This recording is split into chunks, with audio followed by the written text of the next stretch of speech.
Eh, Sebelumnya saya sudah menjelaskan mengenai eh, approach in decision making pada video sebelumnya. Sekarang saya akan menjelaskan lebih terperinci contoh heuristik ya. Contoh heuristik ini eh, atau heuristik ini sebenarnya banyak dibahas pada artificial intelligence, merupakan salah satu konsep penting pada artificial intelligence atau juga konsep penting di dalam decision making. Maka saya ingin memberi contoh terkait apa yang dimaksud dengan heuristik itu, contohnya seperti apa sih, supaya eh, Anda memperoleh gambaran lebih lanjut mengenai heuristik ini ya. Contoh heuristik itu misalnya pada contoh ini, pada persoalan eight puzzle problem, di mana ini kondisi awalnya itu seperti ini. Kita disuruh mengurutkan supaya nanti hasil akhirnya adalah seperti ini. Nah, dalam contoh ini kita menggunakan heuristik ini berdasarkan banyaknya banyaknya kotak yang sudah sesuai. Nah, pertama-tama kemungkinan kalau ini adalah kondisi awal, ya, kalau itu adalah kondisi eh, awalnya, maka kemungkinan gerakannya itu adalah ini misalnya adalah ke apa namanya, kita menghadapnya misalnya ke sana ya. Kalau kita menghadapnya ke sana, maka hmm, maka ini adalah gerakan ke kanan. Lalu yang dua ini ke sana adalah ke kiri kalau kita menghadapnya ke sana, arah hadapnya ya. Ini arah hadapnya. Lalu kalau kita ke sono, ini adalah ke bawah.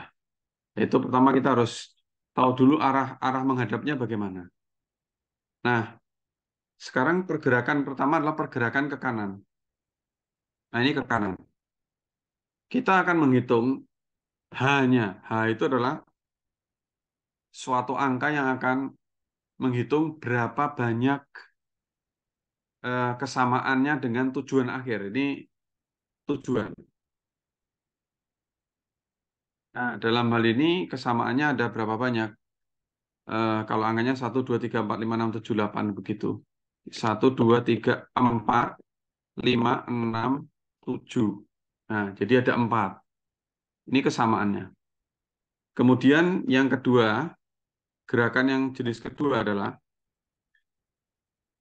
1, 2, ini jadi kan 1, 2, 3 sama ya, 4, 5, 6 ya. Kemudian 7. Ya, jadi 2, 3, 4, 5, 6, 7 ini sama dengan goalnya. Berarti hanya 6.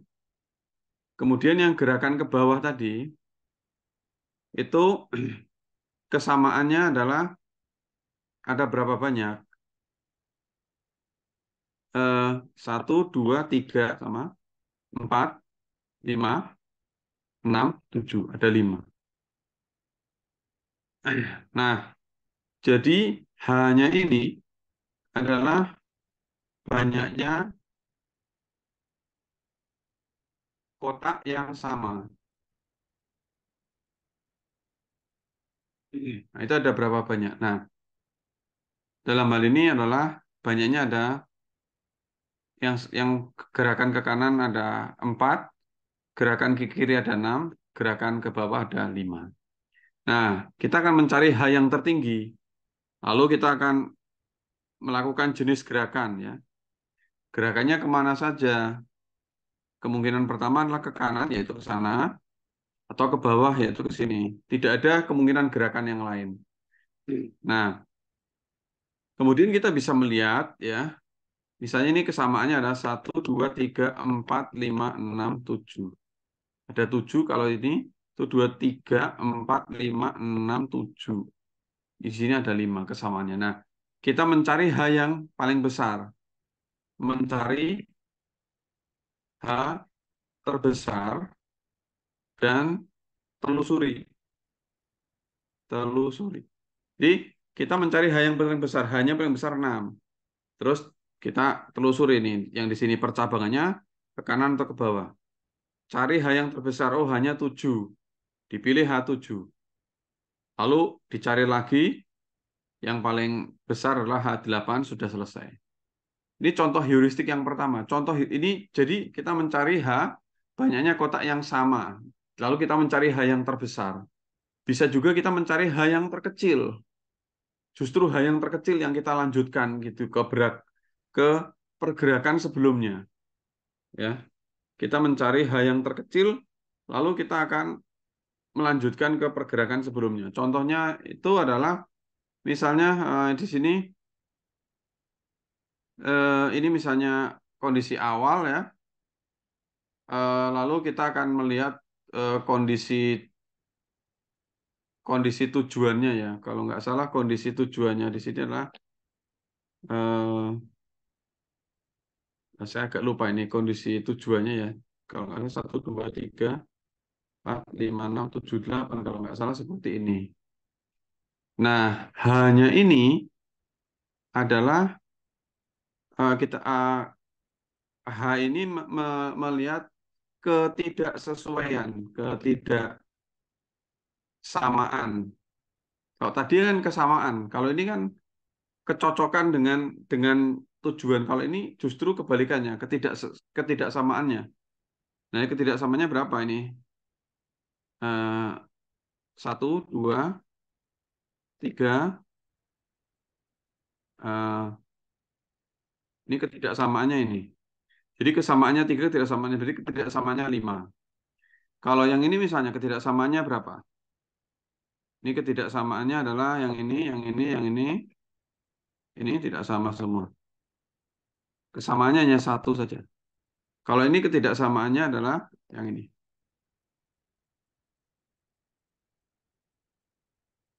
Kesamaannya ini saja. Ya. Sehingga ketidaksamaannya ada 7, ketidaksamaannya ada 5, ketidaksamaannya ada 7. Ketidaksamaan terkecil. Ya sama aja. Yang tadi kan kesamaan terbanyak. Jadi ketidaksamaan tersedikit. Jadi sama aja. Nah, kita melakukan pergerakan apa lagi? Nah, kira-kira seperti itu.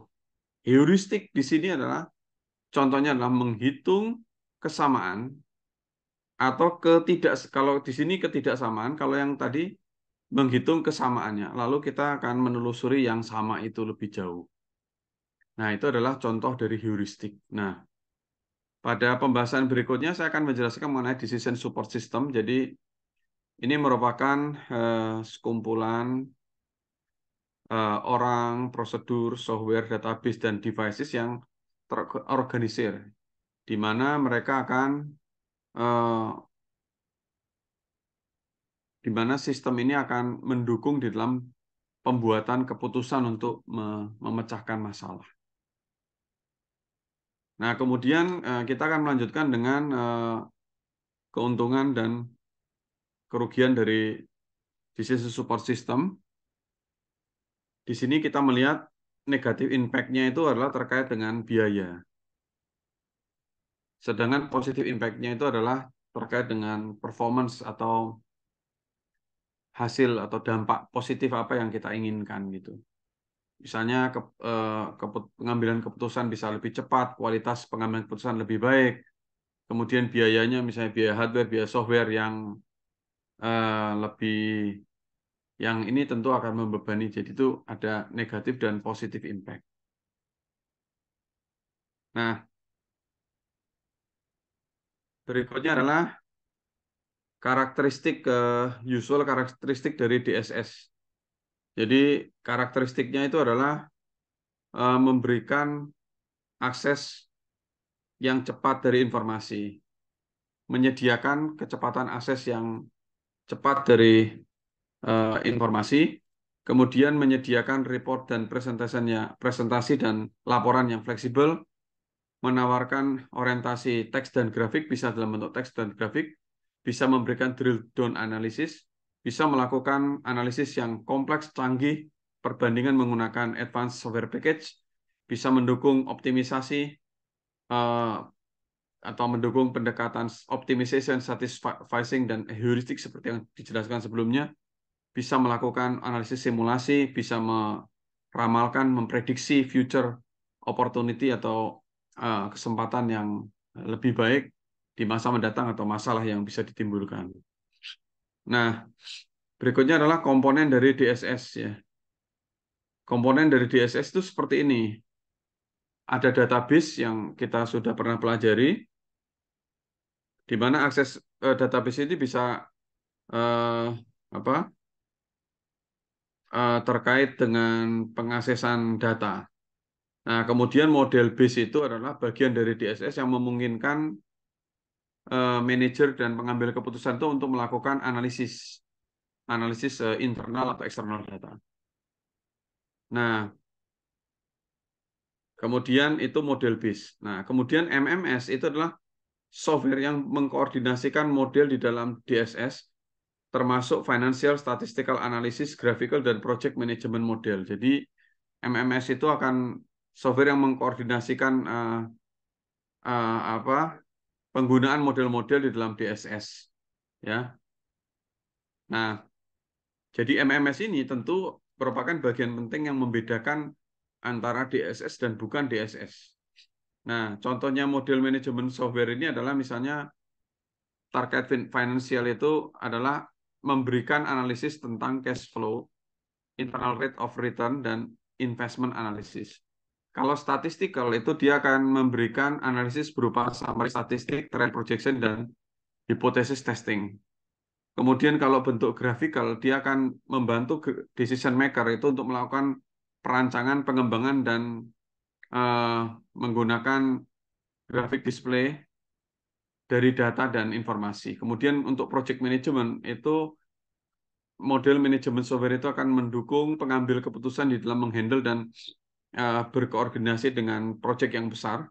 Juga digunakan untuk juga akan membantu untuk mengidentifikasikan aktivitas kritikal dan task yang mungkin akan menunda atau yang akan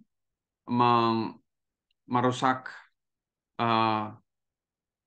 atau akan merusakkan keseluruhan proyek jika tidak diselesaikan secara efektif dan juga secara tepat waktu gitu ya. Nah, jadi untuk project management model manajemen software terkait project management itu menggunakan Microsoft Project. Kemudian kalau ini dibantu software Microsoft PowerPoint, dibantu dengan SPSS, TOSAS, dan spreadsheet dibantu dengan Microsoft Excel. Itu adalah model manajemen software. Nah, jadi sekali lagi model manajemen software itu software yang mengkoordinasikan penggunaan model-model dalam DSS meliputi financial statistical analysis, graphical, dan project management model. Ya, jadi ini mendukung decision support, mendukung decision pengambilan keputusan. Nah, beberapa catatan penting untuk bisa diketahui. Yang pertama adalah DSS itu mengandalkan pada data. Jadi kehandalan data ini penting ya. Anda pastikan data Anda itu data yang reliable, data yang konsisten, data yang tidak berubah-berubah dan bisa dipercaya.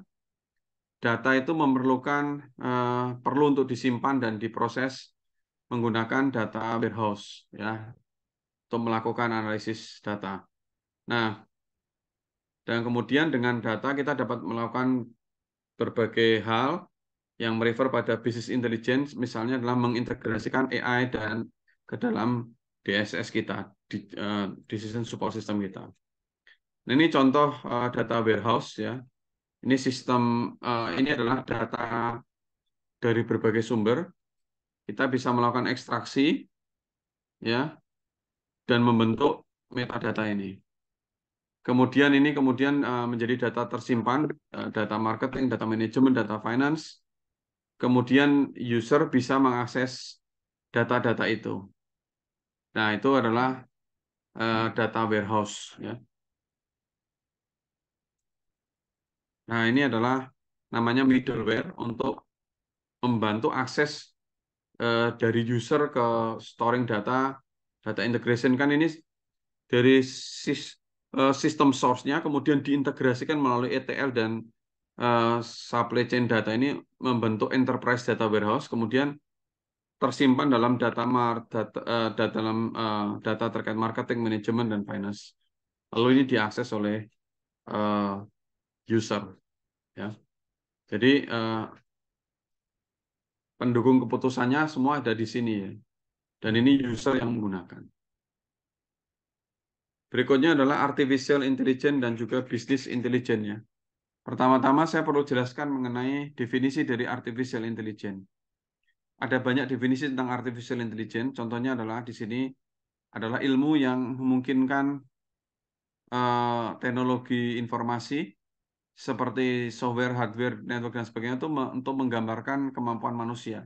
Seperti reasoning, kemampuan untuk belajar, kemampuan untuk sensing, misalnya seeing, hearing, walking, talking, dan feeling. Tapi sebenarnya ini adalah definisi yang paling ideal. Tapi kita tahu bahwa kecerdasan buatan mungkin tidak bisa memiliki feeling sebaik manusia. Emosi dan sebagainya itu sepertinya adalah hal yang belum sempurna, untuk masih jauh dari sempurna. Karena manusia pasti berbeda dengan kecerdasan buatan. Manusia itu diciptakan Tuhan sebagai apa makhluk yang paling terbaik, ya. Tentu tidak bisa disamakan dengan artificial intelligence. Karena artificial intelligence itu kan adalah buatan manusia, ya. Tentu tidak sebaik manusia itu sendiri, gitu loh. Nah, ada definisi yang menurut saya lebih soft, lebih aman, yaitu bahwa artificial intelligence itu adalah studi yang mempelajari mengenai bagaimana untuk membuat komputer bisa melakukan pekerjaan yang saat ini manusia melakukannya dengan lebih baik. Contohnya untuk pengenalan wajah, pengenalan suara. Saat ini manusia melakukannya lebih baik dibandingkan dengan komputer, maka itu adalah studi mengenai artificial intelligence. Ada beberapa contoh penggunaan artificial intelligence adalah misalnya adalah expert system dan juga artificial neural network. Nah, contoh di sini expert system itu adalah misalnya adalah sistem untuk mengekstraksi kemampuan dari ahli. Jadi di sini expert system itu merupakan suatu sistem di mana ada wawancara dengan para ahli yang kemudian dari wawancara itu menghasilkan suatu pengetahuan. Pengetahuan itu ditanam di dalam komputer sehingga akan membantu jika kelak di kemudian hari orang ingin belajar dari situ dari seorang ahli. Di mana nanti hasilnya adalah suatu recommendation dan advice. Misalnya sistem pakar untuk apa namanya mendeteksi gejala penyakit pada anak, gitu, ya. Nah, itu bisa dibantu dengan sistem pakar. Jadi kemampuan ahli dalam kedokteran penyakit anak itu bisa ditanam di dalam komputer sehingga seseorang bisa nanti mempelajari expert system tersebut untuk misalnya untuk belajar untuk menangani penyakit anak, untuk mendeteksi gejala penyakit anak itu apa dan untuk menanganinya itu seperti apa. Nah, tetapi expert system itu sudah lama ditinggalkan setahu saya. Atau setidak-tidaknya udah jarang digunakan pada era dekade saat ini. Kenapa? Karena expert system ini tidak berkembang, maksudnya pengetahuannya itu tidak bisa belajar atau tidak bisa dikembangkan menjadi lebih baik. Contohnya misalnya dia misalnya kita sudah menanyakan kepada seorang dokter, kemudian kita tahu gejala-gejala penyakit pada anak seperti apa, kita sudah taruh di program di komputer. Pertanyaannya adalah bagaimana kalau penyakitnya itu penyakit yang gabungan, atau misalnya ada gejala lain yang belum diberitahukan oleh dokter tersebut sebelumnya. Atau misalnya kita bisa misalnya mengetahui kalau misalnya ada gejalanya muntah. Muntahnya itu seperti apa? Karena gejala muntah yang seperti apa itu membedakan antara kemungkinan gejala penyakit yang satu dengan yang lain. Nah, Eh, yang lebih canggih lagi dan sekarang ini sudah bukan merupakan angan-angan, itu adalah artificial neural network. Ketika dulu artificial neural network itu adalah sebuah angan-angan atau sesuatu ilmu yang mungkin masih berupa sesuatu yang apa impian gitu. Tapi mungkin masih belum menjadi sesuatu yang nyata. Tapi sekarang hal ini sudah artificial neural network ini sudah menjadi sesuatu yang eh, nyata yang banyak digunakan. Contohnya inputnya adalah age, income, debt level, financial history dan seterusnya. Lalu prosesnya itu adalah nanti akan diproses dalam neural network. Dengan input adalah umur, income, eh, level peminjaman, kemampuan finansial, histori peminjaman, status pekerjaan, lamanya bekerja, kepemilikan rumah, aset, investasi yang dimiliki, kemudian juga marital status, status perkawinan, pendapatan dari pasangan, kemudian anaknya berapa, tanggungannya berapa, bagaimana riwayat kesehatannya, maka diproses oleh neural network itu, maka akan ada proses yang menimbulkan hasilnya adalah approve loan atau reject loan. Nah, tetapi di sini apa namanya? Tapi di sini eh, tidak terlalu jelas kalau dari penjelasan ini seperti apa sih neural network itu. Nah, oleh karena itu saya akan menjelaskan beberapa penggambaran yang mudah-mudahan lebih jelas terkait baik ekosistem maupun neural network pada gambar-gambar berikut.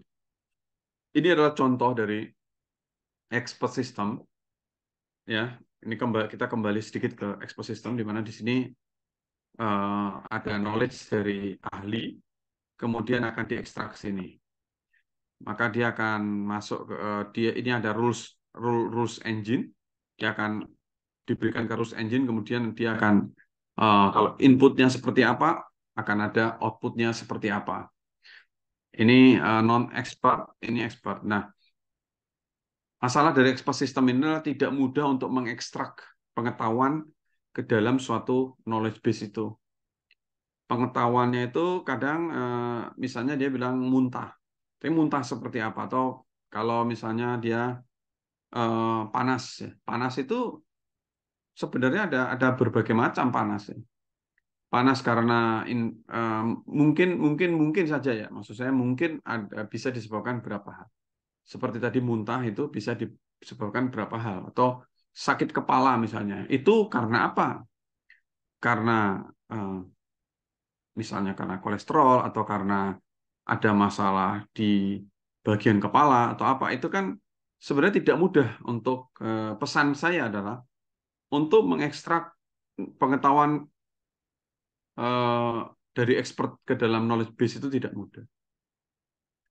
Karena kadang penyampaian pengetahuannya itu kadang eh, tidak seberapa benar-benar jelas itu. Nah, itu adalah tentang expert system. Nah, berikutnya adalah tentang neural network. Artificial neural network itu ada namanya input layer, hidden layer, ada output layer, ini ada weight, ada bobot. Ya, jadi nanti itu kita sebenarnya pengaturan bobot istilahnya di dalam neural network. Tapi kalau saya menjelaskan seperti ini nih adalah arsitektur yang kurang menarik untuk dilihat karena ini terlalu rumit dan maksudnya tidak terlalu jelas apa gitu ya. Tapi dalamnya seperti ini sesungguhnya. Kita nggak bisa menghindarkan bahwa memang bentuknya itu ya seperti ini. Bentuknya adalah bentuk neural network itu memang serumit ini. Tetapi jadi suatu input melalui serangkaian pemrosesan pada input layer, hidden layer itu akhirnya kita keluarlah output layer. Tapi ini memang suka atau tidak suka bentuknya seperti ini. Nah, bagaimana dengan penjelasan yang mungkin lebih gampang dipahami ya? Yang lebih gampang dipahami adalah kita sebenarnya tidak terlalu memikirkan dalamnya ini, tapi prosesnya saja. Nah, untuk proses ini itu kita bisa melihat di sini. Jadi bahwa neural network itu dibagi dua. Yaitu yang pertama adalah supervised learning dan kedua adalah unsupervised learning. Jadi ketika kita belajar neural network itu ada dua. Nah, supervised learning itu bagaimana? Supervised learning itu adalah proses, artificial neural network tadi sebenarnya adalah uh, cabang dari kecerdasan buatan yang membantu atau yang dapat digunakan untuk uh, apa? Untuk mengambil keputusan sesuatu, tapi prosesnya ini dia memiliki kemampuan belajar. Jadi artificial neural network itu memiliki kemampuan belajar. Misalnya ini, kalau supervised learning itu ada uh, pembelajaran yang terawasi ya, atau yang ada terpimpin, yang ada panduannya. Contohnya kita bisa kelompokkan, kalau ini merah, itu berarti buah warna merah. Kalau ini hijau, buah warna hijau. Tapi kemudian kita akan kategorikan gitu ya. Contohnya misalnya, kalau kita memberikan pengetahuan kepada artificial neural network ini dengan menggunakan supervised learning itu, kita bisa memberitahu, oh, gambar ini kucing. Oh, ini kucing, ini anjing bisa. Kita sudah memberikan pengetahuan-pengetahuan sehingga nanti dia akan memutuskan ketika dia bisa memutuskan ini apakah ini anjing ataukah ini kucing, tapi kita sudah memberi panduan. Oh, ini panduannya adalah kucing, ini panduannya adalah anjing. Tapi kalau unsupervised learning ini kita tidak punya panduan.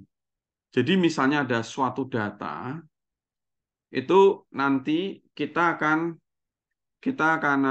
data ini akan dimasukkan, maka dia akan dikelompokkan. Dia akan mengalami pengelompokan atau mengalami clustering sendiri-sendiri. Jadi ini nanti bisa tiba-tiba dia bisa mengelompokkan dirinya karena memiliki ciri khas yang sama, dia akan berkelompok. Misalnya ini yang ciri pertama, ciri kedua, klaster pertama, klaster kedua, klaster ketiga, klaster keempat, klaster kelima. Jadi itu kalau unsupervised learning. Penjelasan lain tentang unsupervised learning itu misalnya kalau kita mengelompokkan ini, kita sudah bisa memberitahu kalau supervised learning itu ini adalah apel, ini adalah jambu, ini adalah jeruk ya. Maka di sini ada proses pembelajarannya. Proses pembelajaran. Tapi kalau di unsupervised learning, kita tidak memberikan panduan itu apa, tapi dia kemudian akan bisa mengelompokkan.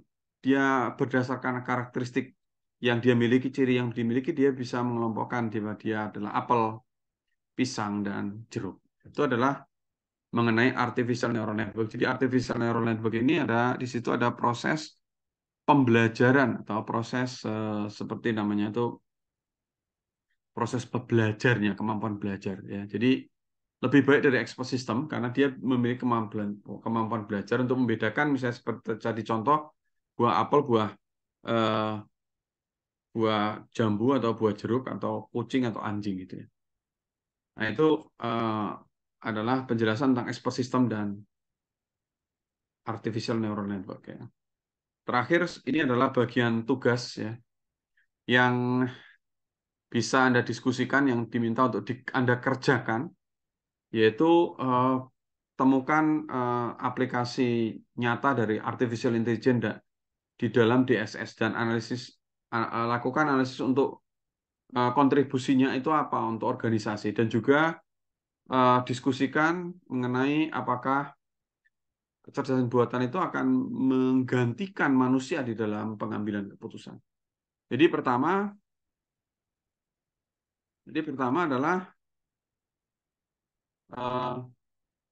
bagaimana aplikasi nyata dari artificial intelligence pada sistem pengambilan keputusan, dan lakukan analisis kontribusi dari penerapan AI itu di dalam organisasi, dan selain itu diskusikan mengenai apakah AI itu akan benar-benar menggantikan manusia dalam uh, pengambilan keputusan. Berikan penjelasannya yang cukup komprehensif tentang hal ini. Ya. Saya kira itu saja penjelasan dari saya. Dan berarti penjelasan mengenai disease support system itu sudah cukup dan jangan lupa untuk mengerjakan tugas ini ya. Saya kira itu saja. Sekian dari saya. Saya bisa mengakhiri eh, penjelasan tentang sistem pendukung keputusan. Terima kasih.